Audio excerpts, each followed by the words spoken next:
목소리 고백합니다. 하나님께서 보시기에 나는 가장 귀한 사람이다. 아멘. 그렇습니다. 하나님 보실 때 우리 가장 귀한 사람으로 보십니다. 비록 마스크를 써가지고 눈밖에 안 보이지만 그러나 하나님은 우리 한 사람 한 사람 천하보다도 귀하다고 말씀합니다. 왜 우리가 귀한 존재가 됐습니까? 그건 바로 하나님의 아들 독생자 예수 그리스도를 우리의 주님으로 영접했기 때문에 누구든지 예수님을 주님으로 왕으로 메시아로 영접하면 그 이름이 하늘나라 생명책에 기록이 되고 하나님의 아들과 딸로 신분 변화가 일어나는 겁니다. 이 땅에 살면서도 하나님 나라의 왕자님 공주님으로 귀한 존재가 되는 겁니다. 우리는 귀한 존재가 됐기 때문에 이제부터 생각도 귀한 생각하시고 또 말도 귀한 말 하시고 행동도 귀한 행동을 하시고 마음가짐도 귀한 마음을 가지시기를 주님의 이름으로 부탁을 드리겠습니다. 아멘.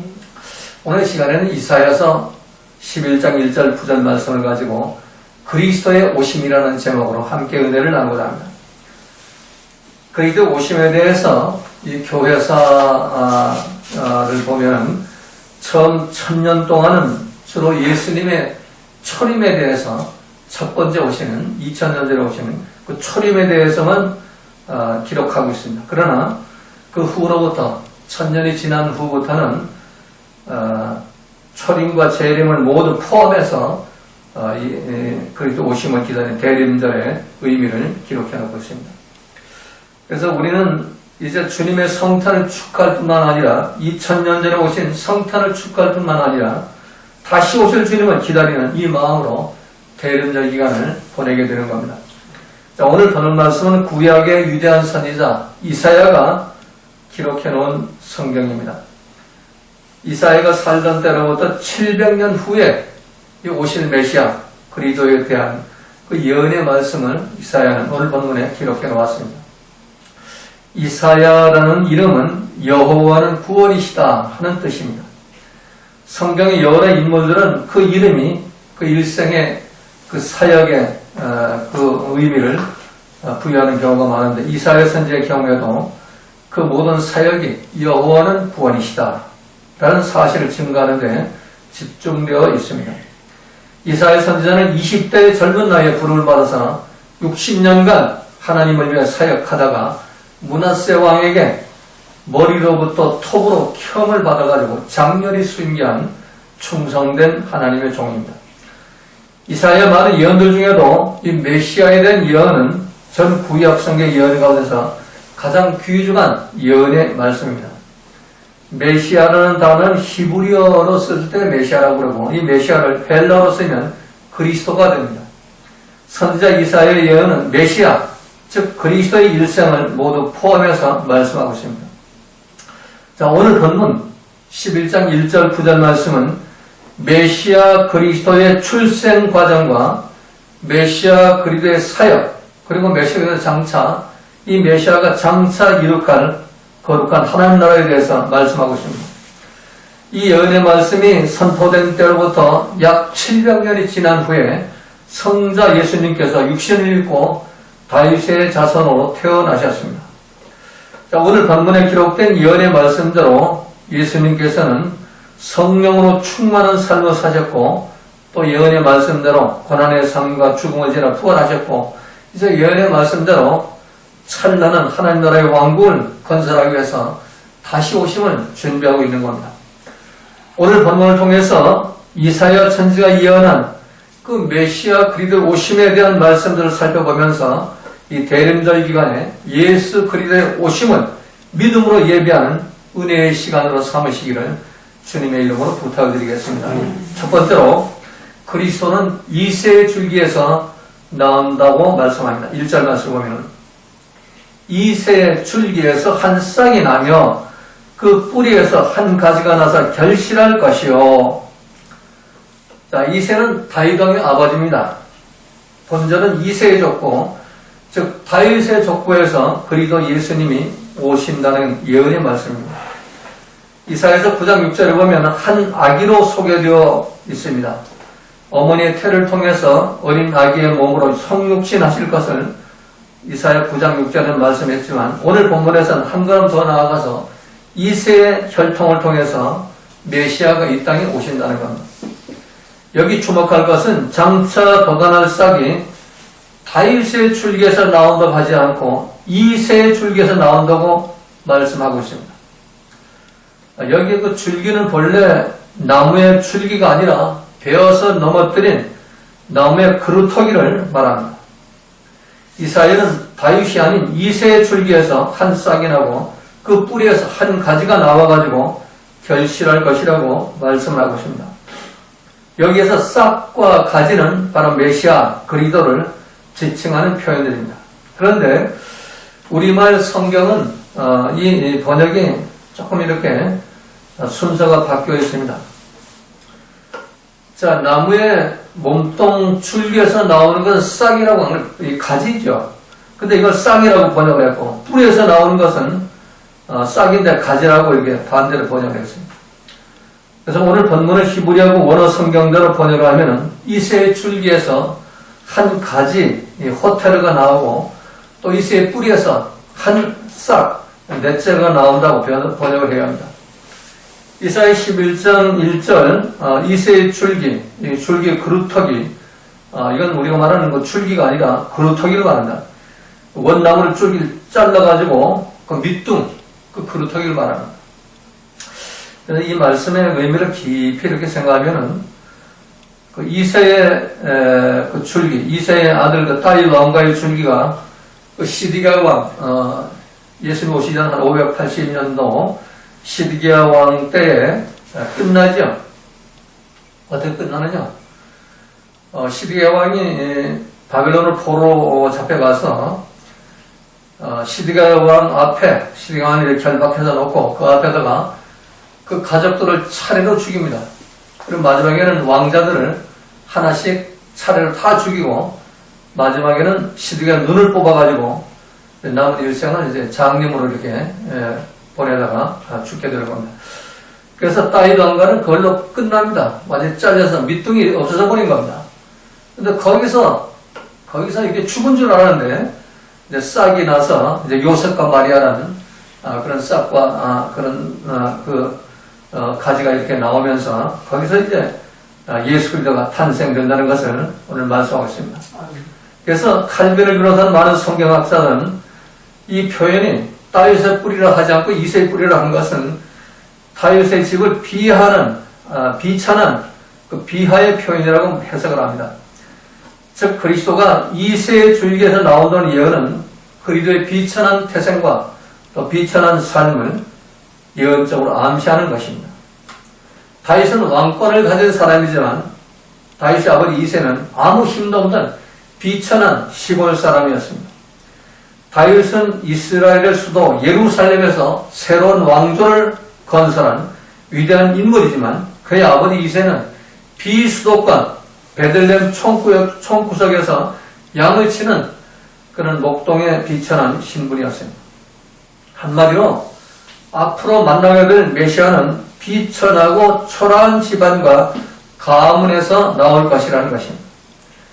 이사야는 메시아가 화려한 혈통이 있을 때 나올 것이 아니라 그 혈통의 밑둥이 잘라지고 시드기야 때 다윗 왕가의 그 혈통이 잘라지고 간신히 죽을 뻔한 나무 그루터기 이 마사로에서 간신히 나온 호테르와 넷제르에서 싹이 나온다는 겁니다. 사실 예수님의 법적인 아버지는 요셉이죠. 그런데 그 윗대를 살펴보면 위로 14대 동안은 정말 유명무실한 비천한 사람들 뿐입니다. 예수님의 부친 요셉은 사실 다윗 왕가를 잇는 적통임에도 불구하지만 어느새 자신의 고향 베들레헴에서 삽니다. 옛날에는 수도 예루살렘에서 정말 권력을 휘두르는 그런 집안이었습니다. 근데 이제는 예루살렘에서 밀려나서 베들레헴에서 그 총곳에서 살게 됩니다. 낮고 천한 사람을 사는 또 이 베들레헴에서도 또 밀려납니다. 요즘에 뭐 집값이 폭등해가지고 강남 1번지에 살다가 자꾸 밀려나죠. 그래 비수도권 밀려 비수도권에서 또 안 되니까 저 강원도 가평으로 가고 또 평창으로 아주 총구석으로 또 이렇게 자꾸 들어가게 되는 거죠. 요셉의 그 모습이 그렇습니다. 그래가지고 이 갈릴리 깡촌 마을 동네 이 갈릴리 또 갈릴리에서 나사렛 동네 가서 살게 되는 겁니다. 그리고 그 직업도 목수의 일을 하고 오셨습니다. 그래서 당시 사람들은 예수님에 대해서 말할 때 무슨 목수의 아들이 메시아가 될 수 있냐고 비꼬면서 말을 했습니다. 근데 메시아는 정말 그때 그런 비천한 신분을 갖고 있는 요셉의 가문에서 태어나게 하신 것입니다. 어떤 사람은 예수님께서 요셉의 피를 물려받지 않았는데 어떻게 다윗의 자손이냐고 묻는 그런 사람도 있습니다. 하지만 요셉뿐만 아니라 마리아도 다윗의 자손이었습니다. 마리아는 다윗의 아들 중에서 다윗의 후손 중에 나단이라는 아들의 후손이며 요셉은 솔로몬이라는 아들의 후손입니다. 뿐만 아니라 마리아의 아버지 헬리는 아들이었고 두 딸 마리아와 살로메. 살로메가 야고보 요한의 어머니죠. 그러니까 예수님의 이모죠. 항상 그래서 이 요한과 야고보는 자기 어머니 빽을 믿고서 항상 높은 자리에 앉으려고 호시탐탐 이렇게 정치운동을 했었죠. 그래서 마리아는 그 마리아의 아버지 헬리의 그 장녀 첫째 딸이기 때문에 마리아와 이제 약혼을 한 그 사위 요셉은 유대인 율법에 따라서 헬리의 법적인 아들이 되어버리는 겁니다. 아들이 없이 딸만 있을 때 첫째 딸의 사위는 그 가문의 장자권과 상속권을 이어받고 족보를 이어가게 되는 겁니다. 이처럼 요셉은 솔로몬 계열의 다윗의 후손이었고 마리아는 나단 계열의 다윗의 후손이로서 요셉과 마리아가 결혼함에 따라서 두 가문이 하나의 가문이 되어버린 것입니다. 그러므로 요셉과 마리아는 다윗의 법적인 후손인과 동시에 혈통적인 후손들입니다. 그런데 이것이 화려할 때 메시아가 나오는 게 아니라 그 가문이 폭삭 망해가지고 밀려나서 아주 변두리 땅손으로 밀려나고 그리고 뭐 흔적도 없이 이 내놓은 게 아무것도 없는 그런 비천한 그런 가난한 그 집에서 메시아가 태어나게 되었다는 겁니다. 그래서 오늘 본문 이사야 11장 1절에서 메시아는 그리스 2세에 잘려진 나무 밑둥 그루터기에서 나온 호테르 그 가지와 또 뿌리에서 땅을 뚫고 올라온 넷째로 그 싹에서 나온다는 겁니다. 그리고 넷째르라는 단어가 이게 헬라어로 말하면 나사렛이라는 단어입니다. 결국 예수님이 태어나긴 베들레헴 말굴간에 호적하러 갔다 태어났지만 사실 것은 자기 아버지가 사는 동네 나사렛에서 살게 되는 겁니다. 그래서 나사렛이라는 단어를 히브리어로 발음하면은 바로 넷째르가 되는 겁니다. 그래서 벌써 예수님 오시기 700년 전에 이사야를 통해서 예수님은 베들레헴에 태어나가지고 나사렛에서 살게 된다는까지 나자렛까지도 말씀을 하고 있는 겁니다.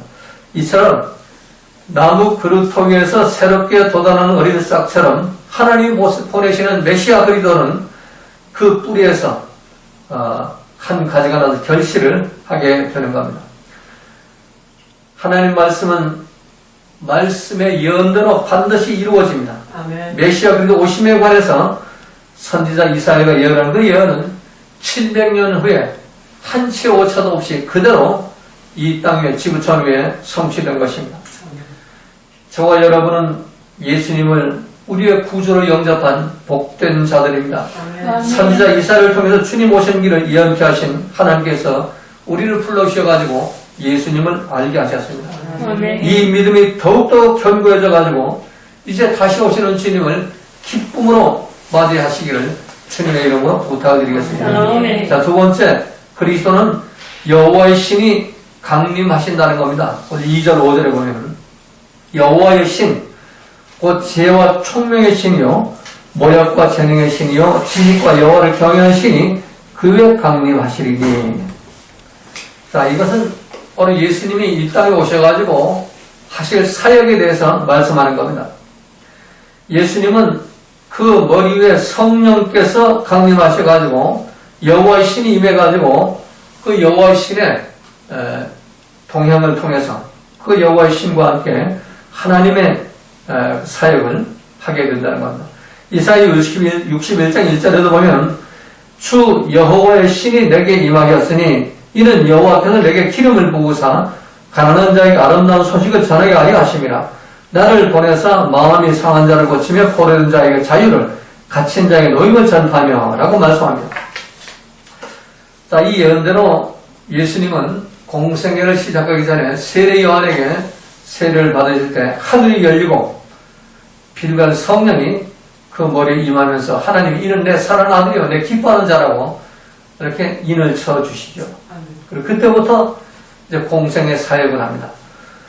그래서 아름다운 복음의 소식을 전하게 하면서 마음의 상한 자를 고치고 포로된 자유를, 갇힌 자의 노임을 전하는 그런 삶을 살게 하는 겁니다. 자, 오늘 본문에서도 그가 여호와를 경외함으로 즐거움을 삼을 것이며 그는 눈에 보이는 대로 심판하지 아니하며 귀에 들리는 대로 판단치 아니하며 공의로 빈핍한 자를 심판하며 정직으로 세상의 겸손한 자를 판단할 것이며 그 입에 막대기로 세상을 치며 입술의 기운으로 악인을 죽일 것이며 공의로 그 허리띠를 삼으며 성실로 몸의 띠를 삼으리라. 자, 여기 보면은 그 메시아의 사역이 여기 나오죠. 공의와 정직과 또 성실이라는 이 단어가 나오죠. 메시아 그리스도의 사역은 외모로 판단치 아니하고 오직 공의와 정직과 성실로 사역하시면서 세상의 이 불공정과 거짓말과 불성실한 그 편법들을 바로잡아가지고 하나님과 하나님의 그 정의와 진리를 세우실 것이라는 것입니다.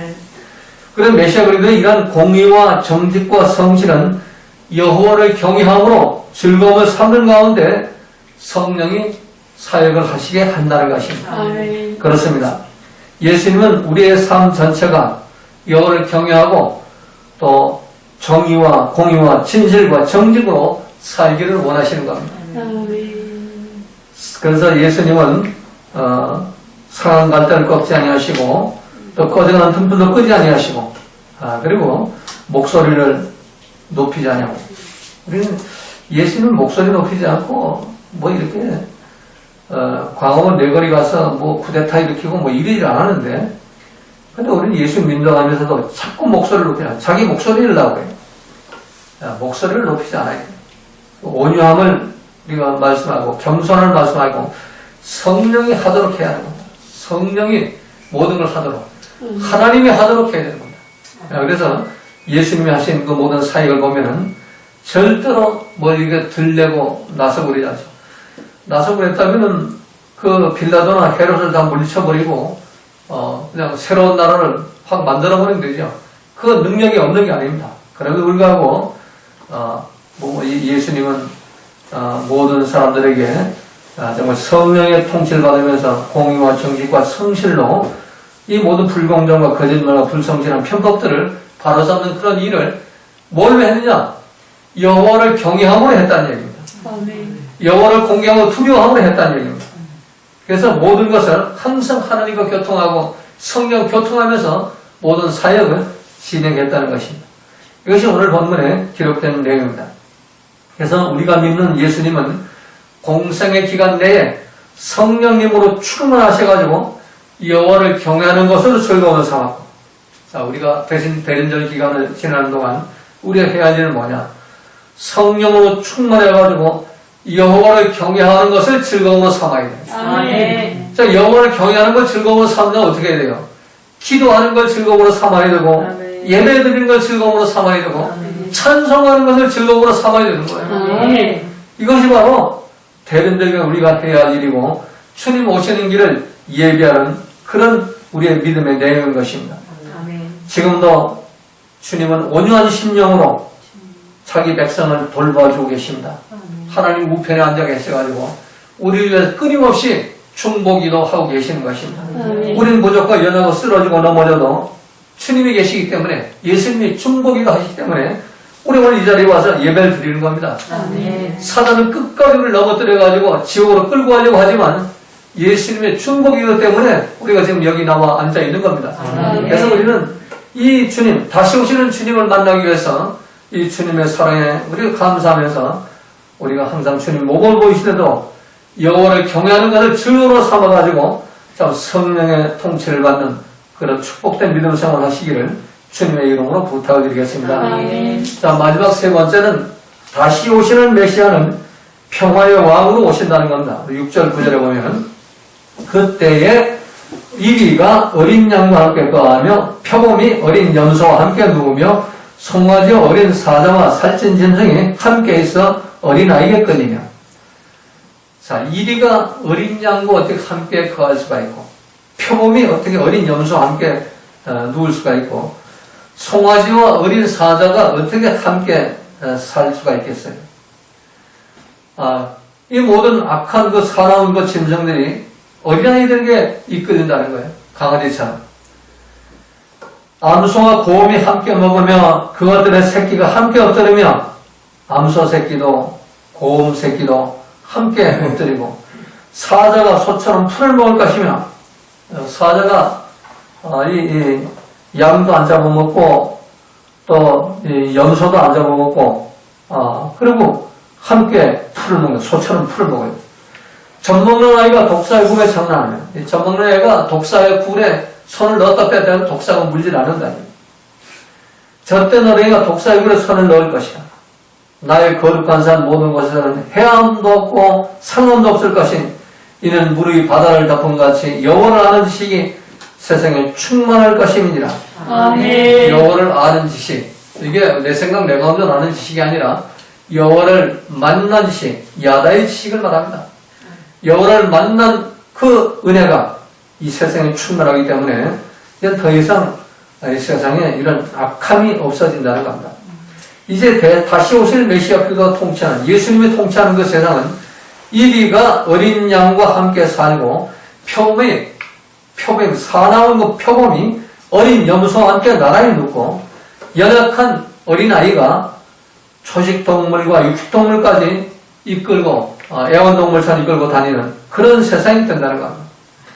메시아가 통치하는 그 나라는 염소와 곰과 사자가 평화롭게 지내게 되는 그런 나라입니다. 독사의 독이 완전히 사라진 그런 나라입니다. 이처럼 그리스도 왕국은 인간과 자연 사이에 완전한 평화가 회복되는 그런 나라라는 겁니다. 정말 놀라운 세상이 우리 앞에 기다리고 있습니다. 아멘. 어린 양과 이리, 송아지와 혈기왕성한 사자가 함께 있으면서도 먹고 먹히는 일이 없는 세상입니다. 이게 동물의 세계만 아니고 우리 인간 세상도 마찬가지입니다. 힘 있는 사람, 권력 있는 사람, 약육강식의 그런 시대가 아니라 권력과 힘이 있고 또 물질이 있으면 이 약한 사람은 다 먹혀버리죠. 힘을 낼 수 없고 신음소리를 내지 못하고 잡혀 먹혀버립니다.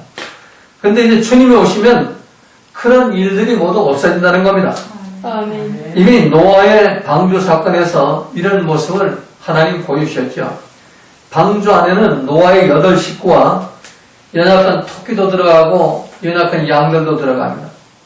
또 사나운 사자 표범과 이리와 늑대 같은 맹수도 함께 들어갔습니다. 그런데 성경에서 이 사나운 짐승들이 노아의 방주 안에서 연약한 그 짐승들을 잡아먹었다는 그런 기록이 하나도 없습니다. 서로 평화롭게 지냈다는 겁니다. 이와 동일하게 앞으로 다시 오실 메시아가 오시는 그 날에는 이 세상에 완전한 평화가 회복된다는 겁니다. 아멘. 싸움이 없어진다는 겁니다. 왜 그럴까요? 여러분, 사단을 잡아가지고 스스로 묶어서 무적에 가둬놓고 그리고 그놈을 이제 1000년 동안 거기서 꼼짝 못하도록 해놨기 때문에 정말 아름다운 그런 세상이 이 시간에 마지막에는 이제 심판받아가지고 지옥으로 이제 던져 넣어버리죠. 지금 사람들이 뭐 이렇게 싸우고 분쟁하고 뭐 가정의 부부 싸움이라든가 더 나아가서 사회의 어떤 그런 이런 이데올로기 싸움, 민주화와 뭐 어떤 진보와 보수의 싸움이라든가 하여튼 뭐 세계 여러 나라의 그 열강 그 강국들의 그 싸움이나 이 모든 것이 그 뒤에서는 사다리가 수정하는 겁니다. 사다리가. 근데 이게 이제 사다리가 잡혀버리니까 이제는 그런 악이 없어진다는 얘기입니다. 옳고 그른 걸 따지는 악도 없어지고 또 약육강식의 그런 악도 없어진다는 것입니다. 그런 평화의 시대가 오게 된다는 것입니다. 계시록 21장 3절 4절을 보면 보라 하나님의 장막이 사람들과 함께 있으며 하나님이 그들과 함께 계시리니 그들은 하나님의 백성이 되고 하나님은 친히 그들과 함께 계셔서 모든 눈물을 그들에 닦아주시니 다시는 사망이 없고 애통하는 것이나 곡하는 것이나 아픈 것이 다시 있지 아니하리니 처음 것들이 다 지나갔음이로라. 아멘. 결국 구약시대 사무엘 선지자가 백성들이 왕을 구하니까 하나님께서 왕을 구하면 이제 그 왕이 너희들을 학대할 것이다. 우리 인간들이 만든 이 제도가 우리를 이렇게 참 학대 속으로 집어넣는 거예요. 그래서 하나님의 통치를 받기 싫어가지고 인간들이 왕을 만들고 국가를 만들고 어떤 조직을 만들었어요. 그런데 이제 주님이 다시 오시면은 이게 다 없어져요. 이 질서가 다 파괴돼요. 이거 파괴하기 위해서 대환란이 일어나겠죠. 휴거 사건입니다. 열심히 잘 믿는 사람들, 말씀대로 통치를 받고 성령의 통치를 받는 사람들은 갑자기 휴거되죠. 주님 오시는 날. 그래서 두 부부가 침대에 같이 누워있다가도 남편은 올라가고 아내는 못 올라갈 수가 있고 아내는 올라가고 남편도 못 올라갔습니다. 기관사가 KTX를 참 멀고 그냥 고속으로 달려가다가 갑자기 들림을 받아 올라갈 수도 있어요. 비행기 운전하다가 비행기 조종사가 갑자기 들림을 받아요. 그때부터 대환란이 시작해요. 그럼 어떻게 될까요? 그때부터 이 지구촌에는 환란이 시작되는 거예요. 그래서 그런 대환란 시대에 그 시대가 끝나면서 이 모든 정치 세력, 이 사회, 이 지구촌에 일어나는 그 모든 이 세상에 있는 그 모든 조직들, 이 모든 이데올로기 이게 다 파괴가 버리고 말아요. 이게 끝까지 가는 게 아니에요. 그러니까 우리는 하나님 다시 오시는 주님을 바라본다면 현실적인 어떤 한계, 아무리 기도해도 해결이 안 되고 아무리 우리가 애를 써도 해결이 안 되는 그 모든 문제 뒤에 사단을 우리가 이길 수 있어요. 하나님도 그냥 가만 내버렸는데 우리가 어떻게 사단을 이겨요?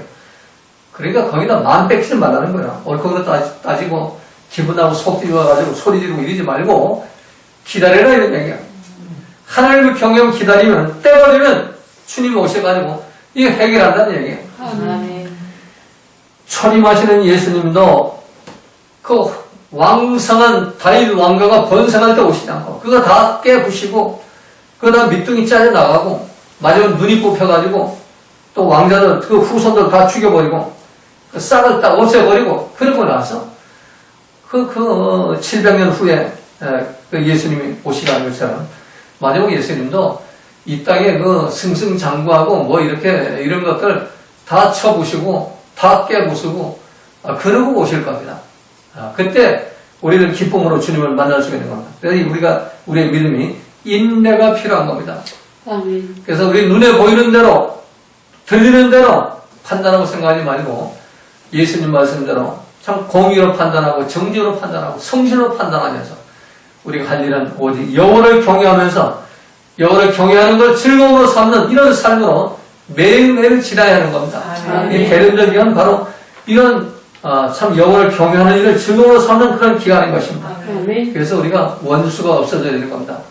우리가 성경을 보고 뭐 이리와 양과 함께하고 표범과 염소 함께 놓으며 송아지 사자가 함께 있다는 이런 얘기를 그냥 어떤 그런 이 소설 보듯이 어떤 만화 보듯이 보지 말고 내 삶 속에서 내 옆에 사자가 나를 잡아 멀리 달려들어도 그거 평화를 회복할 수가 있어요.